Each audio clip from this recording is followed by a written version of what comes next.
From the newsroom of Impact Alpha, I'm Brian Walsh, and this is your Impact Briefing for Friday, December 15th. On today's show, we'll have highlights from this week's lively Agents of Impact call about spotting mispriced risks and overlooked impact in the $4 trillion municipal bond market. But first, here's what you need to know from this week in impact investing.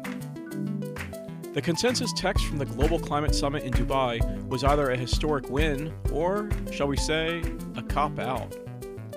The key phrase, quote, transitioning away from fossil fuels in energy systems in a just, orderly, and equitable manner.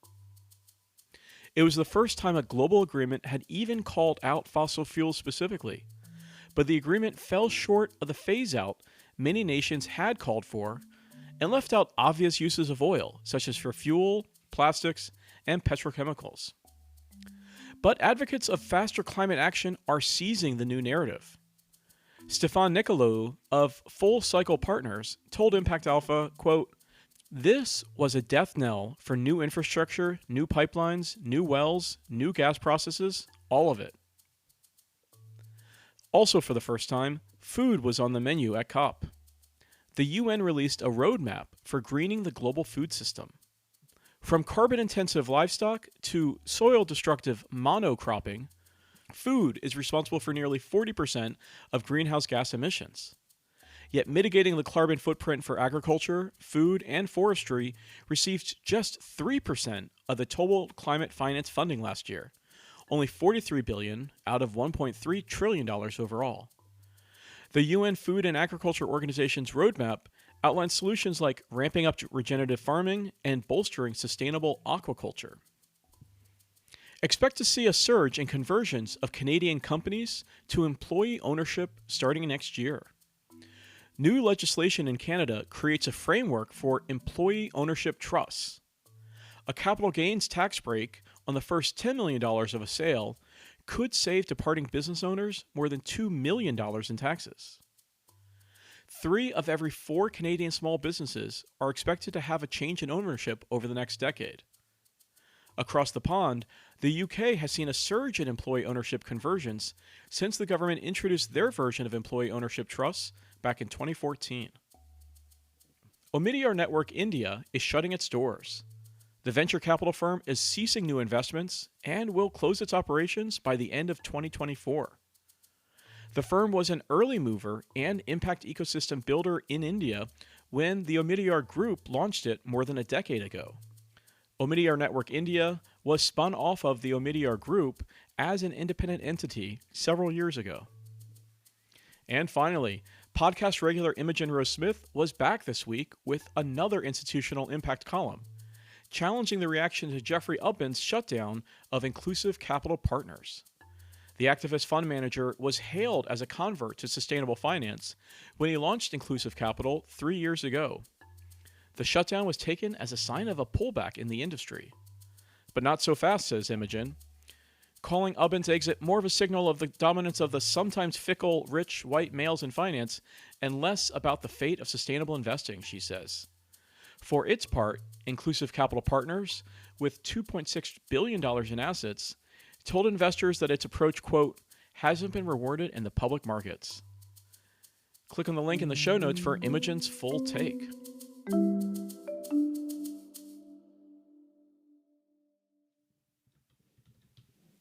The $4 trillion muni market is so big that small movements in the pricing of bonds can mean shifts of millions of dollars, both for the cost of capital for cities and in returns for investors.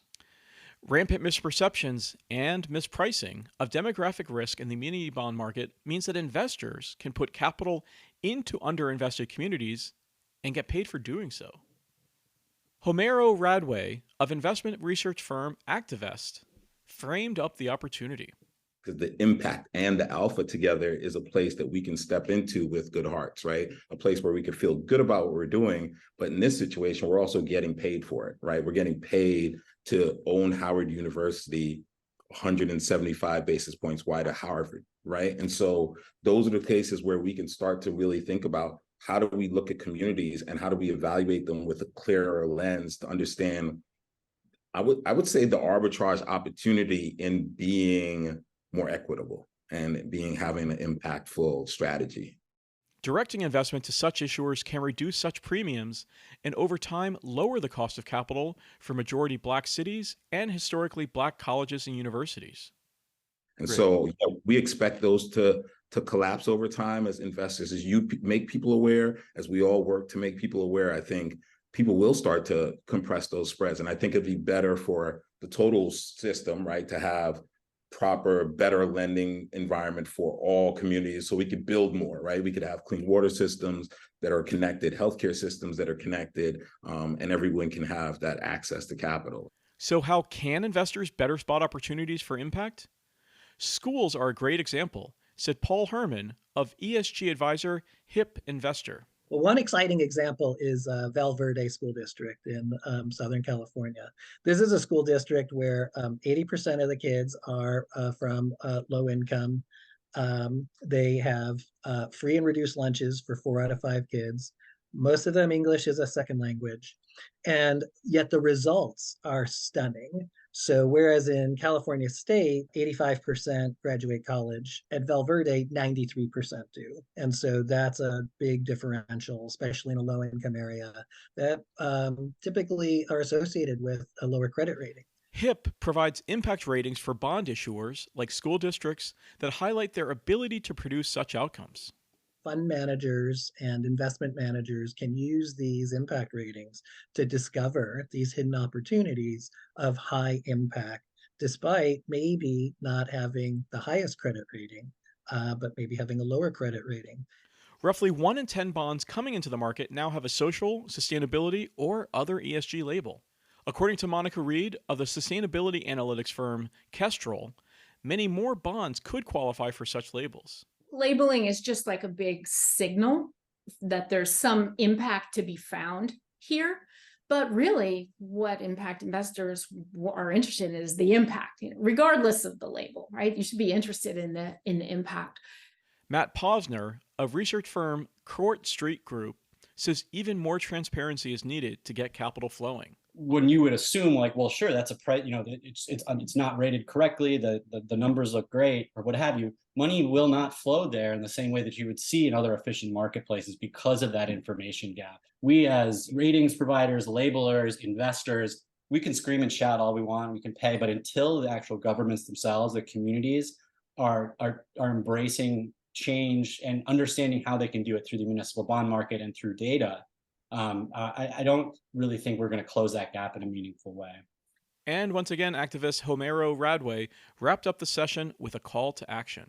There needs to be a deeper thought around what are we doing here and how are we being impactful. And I think that's one of the beauties of like what we're all bringing to this market is we're elevating the conversation away from steady old fives that, with whatever credit rating should trade here, and starting to think about, okay, what are our biases? What are our perceptions of the future that need to change? And I think that is necessary because I think communities can't do it alone, because when I'm telling the story, people still have their perceptions of the news, of what that place looks like and feels like. The full Agents of Impact call recording is available on impactalpha.com. You can find the link in our show notes. Stay tuned for more of Impact Alpha's Muni Impact coverage, supported by the Robert Wood Johnson Foundation. That's going to do it for this week's Impact Briefing. Thanks to our producer extraordinaire, Isaac Silk.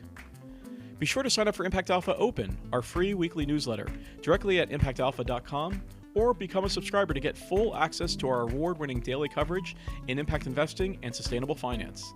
Just go to impactalpha.com/subscribe. I'm Brian Walsh. Be sure to check back for next week's briefing. And if I don't see you, have a great holiday and a Happy New Year. We'll see you on the other side.